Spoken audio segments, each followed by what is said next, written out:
ആറന്മുള ക്ഷേത്രത്തിലെ ആചാരലംഘനത്തിൽ പരിഹാരക്രിയയുടെ ഭാഗമായി അഷ്ടമിരോഹിണി വള്ളസദ്യ തുടങ്ങി.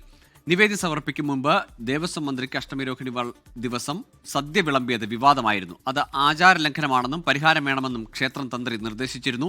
ഇതേ തുടർന്നാണ് ഇന്ന് അഷ്ടമിരോഹിണി സദ്യയുടെ മാതൃകയിൽ ക്ഷേത്ര ആനക്കൊട്ടിലിൽ സദ്യ നടത്തുന്നത്. ആറന്മുളയിൽ നിന്ന് ഷിജോ കുര്യൻ തയ്യാറാക്കിയ റിപ്പോർട്ടിലേക്ക്.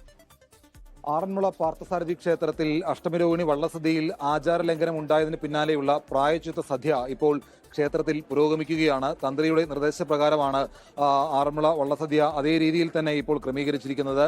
ഊട്ടുപുരയിൽ 11 പറ അരിയുടെ സദ്യയും അതുപോലെ തന്നെ തിരപ്പള്ളിയിൽ 1 പറ അരിയുടെ സദ്യയും എല്ലാ വിഭവങ്ങളും അഷ്ടമിരോഹിണി വള്ളസദ്യയിൽ എന്തൊക്കെയാണോ ഏതൊക്കെ രീതിയിലുള്ള വിഭവങ്ങൾ ഉപയോഗിച്ചാണോ സദ്യ നടത്തുന്നത് അതേ രീതിയിൽ തന്നെയുള്ള ഒരു ക്രമീകരണമാണ് ഈ പ്രായശ്ചിത്ത സദ്യയിലും ഒരുക്കിയിട്ടുള്ളത്. ഇന്ന് പ്രായശ്ചിത്തം പൂർത്തിയാണ്. പ്രായശ്ചിത്തം എന്താണെന്നൂടെ അറിയണം. സെപ്റ്റംബർ 14 നടന്ന അഷ്ടമിരോഹിണി വള്ളസദ്യയിലെ വള്ളസദ്യ അല്പം നേരത്തെ വിളമ്പി എന്നുള്ളതാണ്. അതായത് ഭഗവാന് നിവേദ്യം നടത്തുന്നതിന് മുമ്പ് വള്ളസദ്യകൾ വിളമ്പാൻ തുടങ്ങി. വള്ളസദ്യക്ക് നമ്മൾ എങ്ങനെയൊക്കെയാണ് സദ്യ കൊടുക്കുന്നത് അതേ രീതിയിൽ തന്നെയാണ് ക്രമീകരിക്കുന്നത്. വള്ളമില്ല എന്നുള്ള ഒഴിച്ച് ബാക്കി എല്ലാ ചടങ്ങുകളും പറയിട്ട് ചടങ്ങ് നടത്തി വള്ളപ്പാട്ട് പാടി ഈ വള്ളസദ്യകൾ അതേ രീതിയിൽ തന്നെ അഷ്ടമിരോഹിണി ആവർത്തിക്കുകയാണ്.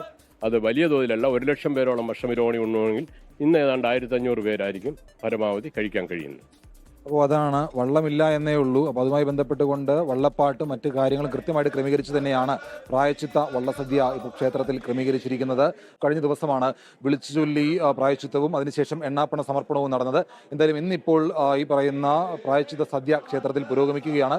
ഇതോടുകൂടി ഇനിയിപ്പോൾ ഇങ്ങനൊരു തെറ്റ് സംഭവിക്കില്ല, ആചാരലംഘനം ഉണ്ടാവില്ല എന്നുള്ള ഒരു സത്യം കൂടി ഇതിന്റെ ഭാഗമായിട്ട് ചെയ്യുന്നുണ്ട്. എന്തായാലും 1500-ലധികം ആളുകൾ ഈ പ്രായശ്ചിത്ത സദ്യയുടെ ഭാഗമാകുന്നു എന്നുള്ളതാണ് ഏറ്റവും വലിയ പ്രത്യേകത. കാരണം ഈ ആറന്മുള വള്ളസദ്യക്ക് 1 ലക്ഷത്തിൽ പരം ആളുകൾ ഇതിന് പങ്കാളികളാവുന്നതാണ്. പ്രായശ്ചിത്ത സദ്യയിലേക്ക് വരുമ്പോൾ അവിടെ 1500 പേർക്കുള്ള സദ്യയാണ് ക്ഷേത്രത്തിൽ ഒരുക്കിയിട്ടുള്ളത്.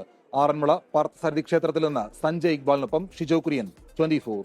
ലോകത്തെവിടെയായാലും ഏത് സമയത്തും 24 വാർത്തകളും ഓഗ്മെന്റഡ് റിയാലിറ്റി പാക്കേജുകളും എക്സ്പ്ലെയിനറുകളും വിശദമായി കാണാൻ ഞങ്ങളുടെ യൂട്യൂബ് ചാനൽ നിങ്ങൾക്ക് സബ്സ്ക്രൈബ് ചെയ്യാം.